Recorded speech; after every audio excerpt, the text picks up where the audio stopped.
All right, Tetron Invest here with another GameStop GME video update, but we're going to get right into it. Let's not even play around. I'm not offering financial advice. I'm giving you my thoughts and opinions. Looking for three main things in the GameStop's upcoming earnings report. It's going to be on St. Patrick's Day, which also happens to be Ryan Cohen's father's birthday, right? And we know his father recently passed away a couple years ago, and his father was a hero of his, and a lot of what he does in business and in life is inspired by his father, right? Like, we've kind of concluded that based on some social media posts and just overall interviews, right? So the fact that the earnings report is on this day alone has me a little bit excited. But the first thing I'll be looking for is NFT marketplace updates or anything in regards to the process of GameStop launching the marketplace, right? Maybe it's not even the marketplace itself. It's some creators, it's some aspects of the marketplace, right? Just anything regards to the marketplace, right?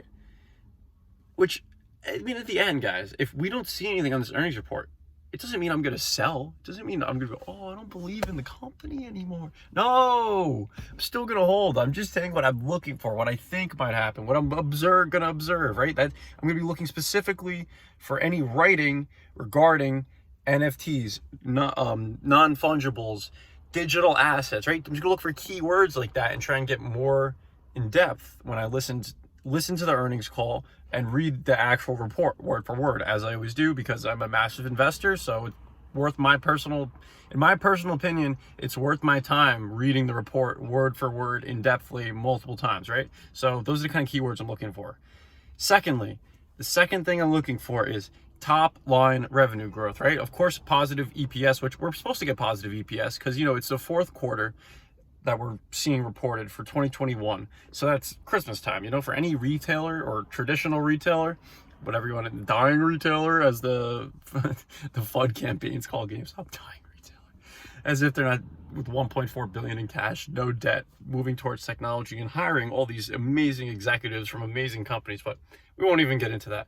We're looking for top line revenue growth, right? Top line revenue growth is really what it's all about when it comes to a growth company, right? Your margins will come down the line because you have a great product, a great business model, and you can scale, right? So it's about getting the revenue first, right? Then initial top line revenue growth, and then you can work on actually breaking that down and having that impact in your margins. But before you even get to that point, you need to grow your revenue when you're transitioning your business or growing your business, right? You should be looking at this at this point, in my eyes, for a long time. This is not a meme stock. I don't know, that silly name is still sticking somehow.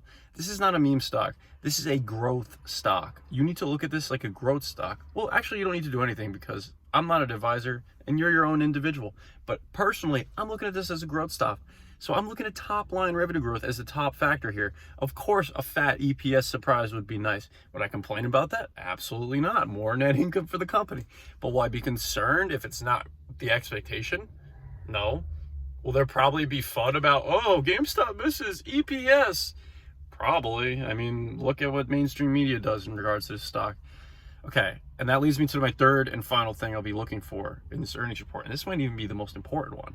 It actually doesn't really have to do with exactly the business model or aspects of the business or directions of the business at all, but in terms of share registry, right? I would be looking for the amount of shares registered to ComputerShare officially announced by GameStop. So what do I mean by that? Last earnings report, we're starting to get into like, okay, should I DRS to ComputerShare? Okay, if the shares are registered in my name on ComputerShare, they can't be shorted. How many of my shares should I DRS? A lot of uncertainty about DRS at that time now. Now, we have a quarter that has gone by entirely where I know myself, since the last earnings report, I've definitely DRS'd more shares to ComputerShare. And I've talked to a lot of people who've told me the same thing.